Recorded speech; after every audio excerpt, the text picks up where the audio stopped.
তো সকাল সকাল ঈদের নামাজ থেকে আসলাম, নামাজটা পড়ে বের হলাম।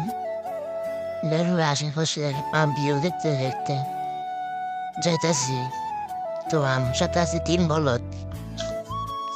তো যাইতে যাইতে ভাবতেছি আমরা সবাই মিলে যে কোথায় যাওয়া যায় এই বিষয় নিয়ে ভাবাভাবি করতেছি। তো চিন্তা ভাবনা করতেছে কই যাওয়া যায়, তো যাওয়ার মতো তো কোনো জায়গায় নেই। তো মেডিকেল থেকে বাহির হয়ে আশেপাশে ভিউটা দেখতেছে আর ভাবতেছি যে আজকে নেওয়ার বৃষ্টি এসে পড়ে। আবহাওয়ার অবস্থা দেখে বোঝা যাচ্ছে যে আজকে হয়তো বা বৃষ্টি আসবো না। আর যদি বৃষ্টি আসে তো গরমে গরমে অবস্থা খারাপ করে দিবি। ট্রেনে মাটি হয়েছে এই কথা চিন্তা ভাবনা করতেছি। তো আমাদের এলাকার ভিউ তো মাসাল্লাহ অনেক বেশি সুন্দর। তো দেখতেছি আশেপাশে ফুলগুলা দেখতেছি। একটা জিনিস কি যে আমাদের এলাকার মধ্যে এত সুন্দর সুন্দর জায়গা থাকা সত্ত্বেও আমরা যাই না ঘুরতে গেলে। তো কত দূর দূর থেকে মানুষ আসে এখানে ছবি টবি তুলবার জন্য, আমরা ঘরের কাছে পাইয়াও যাই না। তো ঘর থেকে বের হলাম, নামাজ থেকে আসা ঘর থেকে বের হলাম, দেখি কারোর রয়েছে। তো রাস্তা দিয়ে যাইতাছি, এতে যেতে সামনে দিকে বড় ভাই বাইক নিয়ে আসতেছে। তো মনে মনে ভাবতেছি যে বাইরে আসলে যে ঈদ মোবারক কয়ের বাইক থেকে সালামিটা নিমো। তো ভাই দিয়ে গেট করে বাইকটা টান দিয়ে সামনে দিয়ে যাইতেছে। আমি কিন্তু ভাই ঈদ মোবারক দিয়ে কি আসি দিয়ে যাইতেছে গা। ভাবলাম বাইক থেকে নাই একটু সালামি টালাম দিব। বাইক নিয়ে যাইতেছে গার্লফ্রেন্ডের সাথে ঘুরবার লেগে।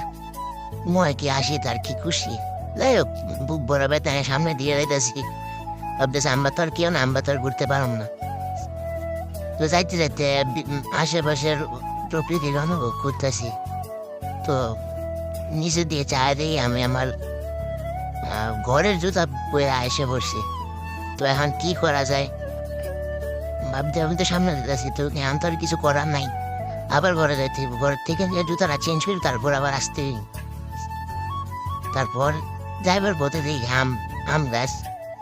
তো একটা আম চুরি করলাম, দুধের শেষ হইতে নইতে নেই আসে বললাম গাড়ির পিছনে করতে গেল মরিচ আনলাম। তো খাইতে খাইতে একটা কথা মনে করতেছে, আগে তো আমরা কোথাও আমরা 2 বন্ধু মিলে কোথাও আম চুরি করে খাইতাম রোজার মাসে। হয়তো অন্যরা হয়তো ডাব চুরি করতো, আমরা আম চুরি করে খাইতাম। তারা বেশি আমার সবাই আমাদের তো আমরা আম গাছের উপর আমরা দিতাম। তো আমরা 2জন মিলে আম খাইতেছি আর আরেকজন এটিএমের মতো চাহারিস ছোট একটা আম ছিল, ওইটা পুরো নেমে বলে দিয়েছি, ওরা তো চাপাইতে পারি না। তো রাস্তার এইদিকে যাইতেছি, যাইতে যাইতে আশপাশটা দেখতেছি সামনে বেরিয়ে বন্ধুরা অপেক্ষা করতে। তারপর একজন কাছ থেকে কইলাম বন্ধু একটা আইসক্রিম খাওয়া। তো কিনে দিল আইসক্রিম। আমার বন্ধুর এমনিতে আমার মানসিকতা না, বড় মনের মানুষ। তো আইসক্রিম খেয়ে মন বলবো না। তারপর গেলাম ক্যান্টিনে গেছিলাম বারবিকিউ খাওয়ার জন্য। তো সব দিনে তো ক্যান্টিন বারবিকিউ পাওয়া যায় না। আমি এখন নায়কের মতো হাইটে বাজারের দিকে যেতেছি, কারণ ঘরে নাকি যতটুকু মুরগি আসিল শেষ। তারপর গেলাম, আমি আবার এমনিতে খুব সাংসারিক লোক, তো বিয়া শাদি করছিলাম। তারপরে খুব সাংসারিক একটু গেলাম মুরগি আনতে বাজারে। তো উনি ড্রেসিং মেসিং কইরা দিল, দিয়া মুরগিটা ঘরে দিয়ে আসে 3জন মিলে একসাথে বই গেম খেলতেছি। গেম খেলার সময় করোনা প্যান্ডামিকের কথা মনে পড়তেছে। আমরা সবাই বাড়ির সবাই বড় ভাই ছোট ভাই সবাই মিলে একসাথে বসে কোথাও গেম খেলতাম। তারপর দিলাম একটা কোল্ড ড্রিঙ্কস, সেই মজা করে খাইতেছে। তো সবাই মিলে খাইতেছে, আলাদা আলোচনা করতেছি কোনো বারবিকিউ পার্টি দেওয়া যায় কিনা। তারপর আমি তো সব কিছুর মধ্যে সম্মতি, কোনো কিছুর মধ্যে আমার সম্মতি দেয় না। তো আমি বলতেছি অত কিছু করার দরকার নাই, চল রেস্টুরেন্টে কিছু খাই। পাইলে তো পাইলাম, না পাইলে আশা করলাম। সম্মতি দিয়ে যাইতেছি আর বন্ধুদের সাথে একসাথে শয়তানি করতেছি। রেস্টুরেন্টে আইলাম, আমি মেনু কাছে থেকে তো হতাশায় ভুগতেছি আমি আমার বন্ধু, কারণ এখানে আর আমরা যেগুলো লাগে আসছিলাম ওইগুলো এখন নাই। তারপর না পাই একটা পুডিংয়ের রাইস পুডিং নিয়ে নিলাম। আসছিলাম কিছু খাই যাই না, খাই গেলে তোর কেমন না। তারপর খাওয়া দাওয়া করে বাইরে এলাম, বাইরে বন্ধু বিদায় নিল, খুব খারাপ লাগতেছে।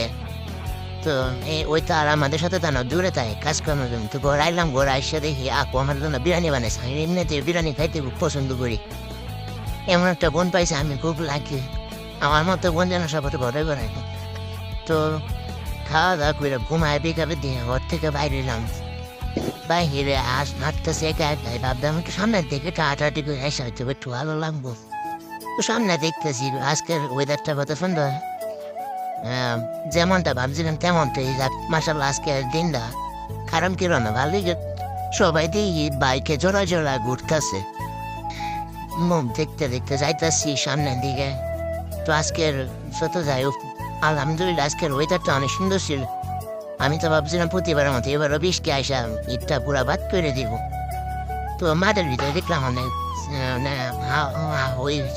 হইতেছে মা ক্রিকেট খেলতেছে তা আমি ভাবতেছি আমিও যাই গিয়ে ক্রিকেট খেলা একটু দেখি এসে অনেকদিন ধরে খেলাধুলা আশেপাশেও যাই না তো মেডিকেলের ভিতরে দেখি অনেকগুলা চিনরা পুরা মানে ছবি টবি পাচ্ছে তা এমনি চায় লাভ নাই ভাই সব আমার আমগুলো কপালে নাই আরেক বেলার জিনিস দেখে কোনো লাভ নাই এই কষ্ট নিয়ে সামনে দিয়ে যাইতেছি এতে দিয়ে ওই হানা ভালো লাগতেছে তারপর আবার আয়সা ফুটতেছে আয়সা ভাবতেছি কুই বা যাওয়া দেয় তারপর আবার আসলাম দেখি বন্ধু বাজি কিনতেছে জুয়ারির বাচ্চা দিয়ে বাজি কিনতেছে একবার কোন খায় দেয় কাম নেই আমার দিই কেন বাজি কেমনি খেলে তারপর দিয়ে শুধু বাইরে কাছে গেলাম শুধু ভাই কাছে গিয়ে বললাম ভাই ঈদ মোবারক কি অবস্থা 8টা দেন ভাই তারপরে শুধু ভাই হ্যান্ডশেক করে বললো ঈদ মোবারক তারপরে বললো সালামের কথা তারপরে আমি বললাম চাইতেছি গা সালামি চাইছি আমি আর এনাতাম কখনই না তারপর আয়সা বললাম আয়সা একটু রেস্ট মেস্ট নিয়ে আবার তারপর বাইরে নাম